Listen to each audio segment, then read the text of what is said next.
دین ہاتھ سے دے کر اگر آزاد ہو ملت، دین ہاتھ سے دے کر اگر آزاد ہو ملت، ایسی تجارت میں مسلمان کا خسارہ۔ دین ہاتھ سے دے کر اگر آزاد ہو ملت، ایسی تجارت میں مسلمان کا خسارہ۔ دین ہاتھ سے دے کر اگر آزاد ہو ملت، ایسی تجارت میں مسلمان کا خسارہ۔ جو کچھ ہو رہا ہے پھر دنیا کو ہے مار کا روح و بدن پیش۔ روح سے مراد اسلام، بدن تو مراد کفر، ادیار، لبرل، منافق، دین دشمن۔ پھر دنیا کو ہے مار کا روح و بدن پیش۔ پھر کیا ہوا؟ پھر تہذیب نے اپنے درندوں کو بھارا۔ پھر درندے کھڑے ہو گئے، حضور آ گئے، بات ختم ہو گئی۔ پھر درندے، بھائی حضور آ گئے۔ نجران کے عیسائیوں نے وہاں ٹل نہیں کھڑکانے تھے مسجد نبی شریف۔ نجران کے عیسائی اہل کتاب تھے، قرآن کے اندر ان کا ذکر ہے، اہل کتاب بار بار اللہ تعالیٰ یا اہل الکتاب یا اہل الکتاب۔ وہاں انہوں نے مورتیاں مسجد نبی شریف میں رکھ کے اپنی عبادت نہیں کرنی تھی، صرف وہ حضور کے بارے میں ان کو مسئلہ تھا۔ پھر یہ ہے کہ وہ خود صاحب شریعت وہاں موجود تھے، حضور خود وہاں موجود جلوہ گر تھے۔ آج کسی کو یہ حق نہیں ہے کہ اس طرح کی کوئی باتیں کرے، فیصلے ہو گئے اسلام کے سارے۔ ہاں جی، تمہیں یہ اسمبلیاں صرف پاکستان بننے کی وجہ سے تمہیں ملی ہیں، اور ہمیں یہ بھی پتہ ہے کہ تمہارے آباء و اجداد انگریزوں کی نوکریاں کیسے کرتے تھے،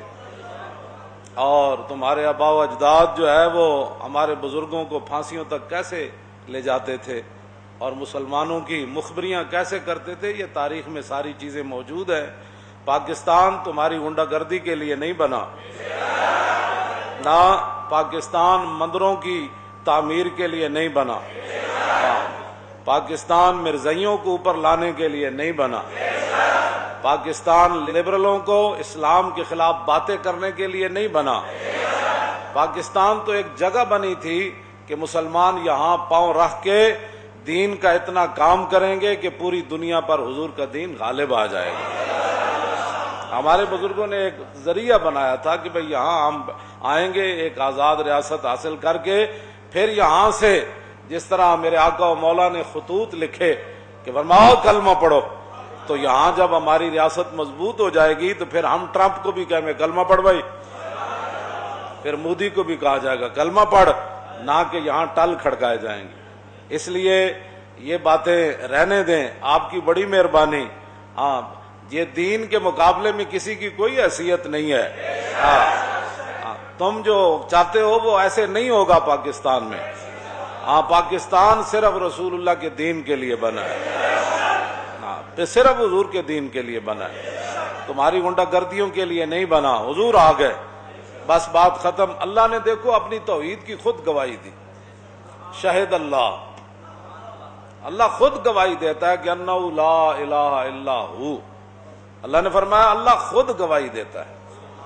کیا کہ اللہ کے علاوہ کوئی معبود نہیں۔ اللہ نے فرمایا والملائکۃ، فرشتے بھی گواہی دیتے ہیں کہ اللہ کے علاوہ کوئی معبود نہیں۔ وَأُولُو الْعِلْمِ قَائِمًا بِالْقِسْطِ لَا إِلَٰهَ إِلَّا هُوَ الْعَزِيزُ الْحَكِيمُ۔ اور جو اہل علم ہے قیامت تک، جن کے علم نے ان کو نفع دیا ہے،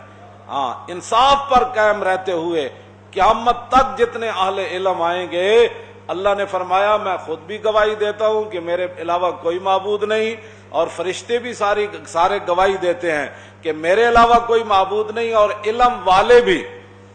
جب وہ انصاف پر کھڑے ہوں تو وہ بھی گواہی دیں گے کہ لا الہ الا هو العزیز الحکیم، کہ اس کے علاوہ کوئی معبود نہیں، وہی غالب ہے اور وہی حکمت والا ہے۔ اب پھر مسلمان، پھر صحابہ نے کیا کیا؟ جب یہ گواہی ہو گئی تو وَإِذَا سَمِعُوا مَا أُنزِلَ إِلَى الرَّسُولِ تَرَىٰ أَعْيُنَهُمْ تَفِيضُ مِنَ الدَّمْعِ مِمَّا عَرَفُوا مِنَ الْحَقِّ يَقُولُونَ رَبَّنَا آمَنَّا فَاكْتُبْنَا مَعَ الشَّاهِدِينَ۔ اور تمہیں تو شاہدین میں اللہ نے فرمایا کہ میرے حبیب کے غلام جب قرآن سنتے ہیں تو ان کی آنکھوں سے آنسو بہہ جاتے ہیں، اور آنسو بھی ایسے بہتے ہیں جو خون ملے ہوتے ہیں، اور وہ کہتے ہیں کہ یا اللہ ہم نے حق پہچان لیا ہے، اب جو تو نے خود گواہی دی نا تیرے علاوہ کوئی معبود نہیں، تو یا اللہ ان گواہی دینے والوں میں ہمیں بھی لکھ لے تو۔ ہاں، اور تم کس طرف چل پڑے ہو ٹل کھڑکانے کے لیے؟ قرآن تو کہتا ہے کہ مسلمان وہ ہیں جو کہتے ہیں یا اللہ شہد اللہ تیری گواہی کے مقابلے میں تو ہماری کوئی حیثیت نہیں، لیکن کلمہ جو پڑا ہے تو ان گواہوں میں ہمیں بھی لکھ لے تو۔ اللہ اللہ جی تم کس طرف چل پڑے ہو؟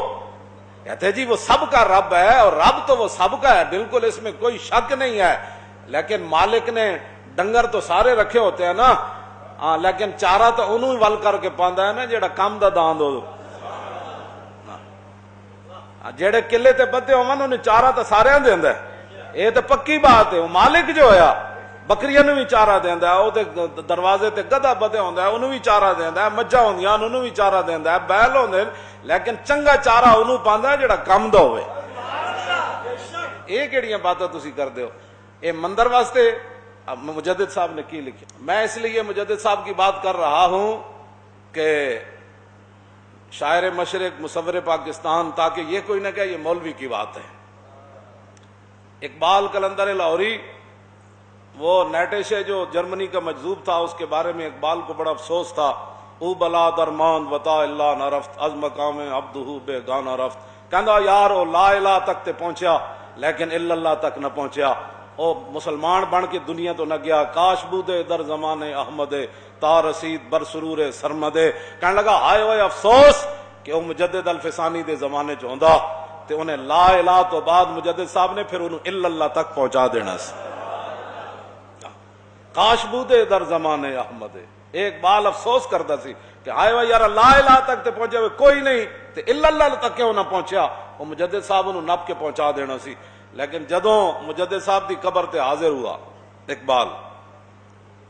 تے اے جڑے تسی مندراں دی حمایت کر رہے ہو نا، اے مجدد صاحب دا ذرا سنو تو مجدد صاحب نے کی لکھیا، تسی تاکہ ویسے ہدایت تو میرے رب دے ہاتھ چ، ہاں جی انہیں تو انہوں دینی یا نہیں، لیکن چوہے نہ بنو دین واسطے۔ ہاں، مجدد صاحب فرماندے نہ میں سیر کرن گیا تے میں جہنم دے دروازے تے پہنچیا تے حضرت مالک نال ملاقات ہو گئی، دروغہ جہنم، حضرت مالک ہے نا انہوں دا نام، حضور معراج والی رات تشریف لے گئے نا، سارے فرشتیاں نے حضور نو سلام کیتا تے نال مسکرا کے کیتا، تے حضرت مالک نے جدوں حضور نو سلام کیتا تے اینج تے کیتا مسکرائے کوئی نہیں، فرمایا جبریل اے کیوں نہیں ہسے؟ عرض کیتی حضور جدوں دے پیدا ہوئے نا ہسے نہیں، جنا ہسنا ہوندا تے اج ہس پیندے۔ جہنم دا اتنا خوفناک منظر ہے جڑے باہر کھڑے،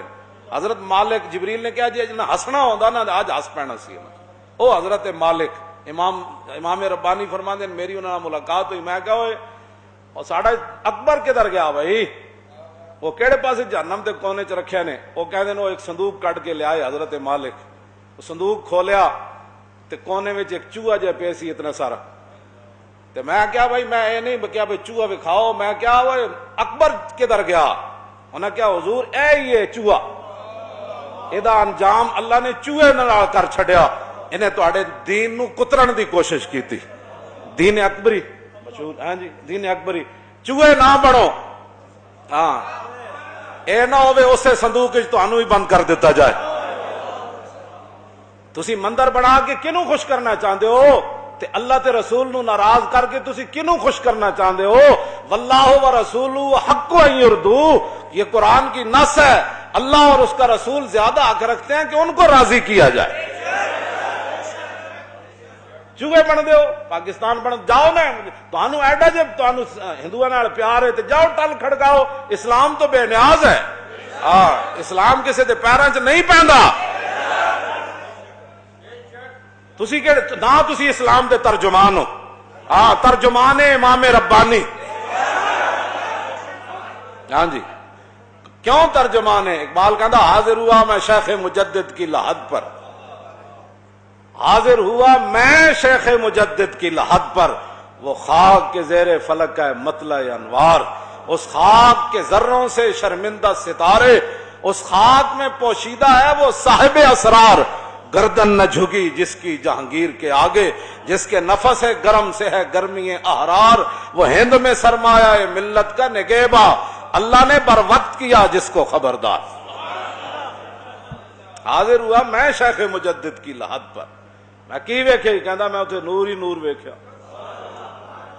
جس بندے نو داتا صاحب جا کے کچھ نہ نظر آئے، جا کے اقبال دی قبر تو تھوڑا جہا سرما لے آئے، جنہوں سلطان الہند دی قبر تے کچھ نہ نظر آئے، اور داتا صاحب دی قبر تو تھوڑا جہا سرما لے جائے، خاک دا سرما، اور باہر جڑے بیچتے ہیں وہ سرما نہیں، ہاں وہ خاک کے زیر فرق ہے مطلع انوار، اس خاک کے ذروں سے شرمندہ ستارے، اس خاک میں پوشیدہ ہے وہ صاحب اسرار، جس کو اللہ نے اتنے راز عطا فرمائے، گردن نہ جھکی، اتنا ہی تو کم سی، جیل چ بھی بچ جانا سی، جی سزاواں تو بھی بچ جانا سی، ظلم و ستم تھی، گل تو صرف اتنی لوگ پورا دین دے کر کہتے ہیں ہم عاشق رسول ہیں، ساڑھے بس گل تو اتنی سی نا بھائی اینج ہو جانا، گردن نہ جھکی، انہیں بلایا، انہیں کیا جھکاؤ اس دی گردن، آپ نے فرمایا چلے آ یہ گردن تو سوائے رب دے کتنی جھکی، تو کون جھکانا، اتنا ہی صرف جھگڑا سی مجدد صاحب دا، وہ کہنا سی تھوڑا جا اینج کر دو، تو جدو انہیں اپنے دربار بلایا وہ کھڑکی ہو جی بنائی بھائی اینج کھڑکی چلو میری شرط ہی پوری ہو جائے گی، تو آپ نے لتاں اینج کی تھیں منہ والا، فرمایا تیرا منہ ان کے قابل ہے، یہ صرف رب کے سامنے جھک سکتا ہے، گردن نہ جھکی جس کے نفس گرم سے ہے۔ اقبال کہندا مجدد صاحب بھاویں قبر چن لیکن جڑی سانس لیندے نا جڑے باہر لوگن غیرت والے وہ سانس نہ وہ بھی گرم ہو جان، جس کے نفس گرم سے ہے گرمی احرار، وہ ہند میں سرمایہ ملت کا نگہباں، اللہ نے بر وقت کیا جس کو خبردار۔ میں انہاں نال گل کرن لگا جے اللہ انہاں نو ہدایت دے، مجدد صاحب نے کی لکھیا، میں وہ صفحہ کٹ کے پھر میں ویسے وضاحت کر دینا، 663 صفحہ مجدد صاحب نے کی لکھیا، آپ نے فرمایا کہ میں ایک بندے دی تیمارداری کرن گیا تے میں ویکھیا کہ وہ دل تے ظلمتاں ہی ظلمتاں، اللہ ان ظلمتوں کو دور کرنے کا ارادہ کیا اور چاہا کہ وہ ظلمتیں اس کے دل سے دور ہو جائیں، لیکن اس کے دل نے قبول ہی نہ کیا، مجدد صاحب دی توجہ قبول نہ کی۔ مجدد صاحب فرماتے ہیں میں اپنی روحانی توجہ کی تھی کہ یہ دل تے اتنا کالا سیاہ ہویا ہوا دل، تے میں ان سیاہی تے دور کر دے میں دنیا تو ہن جان لگا، تو کہنے اس کے دل نے مجدد صاحب کا توجہ قبول نہ کی۔ آپ نے فرمایا کہ میں جدو زور لایا نا تو اس بندے دا ظلمت انہیں قبول ہی نہ کی تھی، توجہ ہی قبول نہ کی تھی۔ پھر فرماندے ہیں پھر میں ادھر گل کی، میں کہا یا اللہ یہ مسلمان ہے دنیا تو جا رہا تے اے میری توجہ ہی دا دل، فرمایا مجدد اے شیخ احمد سرہندی اس کے یہ دل کی جو ظلمتیں اور تاریکیاں ہیں نا یہ کفر کے ساتھ محبت کی وجہ سے، تے اے جناب مجدد صاحب نے لکھا، فرمایا میں توجہ کی تھی تو پھر آواز کی آئی، فرمایا بلکہ ان ظلمتوں سے اس کا پاک ہونا دوزخ کے عذاب پر موقوف ہے جو کفر کی جزا ہے، یہ مجدد کی توجہ سے یہ ظلمتیں دور نہیں ہوں گی چونکہ کفر اور اہل کفر کے ساتھ یہ محبت رکھتا تھا، اور پھر قیامت کو یہ آخر دوزخ میں جل کر چلا جائے گا اس لیے کہ ایک ذرہ دے اندر ایمان موجود ہے۔ اے دم خم جی مندر بنان والے ہو دوزخ دا عذاب، اتنے تے مجدد صاحب دی توجہ بھی نہ اتھے، اے نہیں کہ آپ دی توجہ وچ کوئی کمی سی، ہاں لیکن کفر نال جڑی یاری ہو اتنا بڑا ظلم ہے۔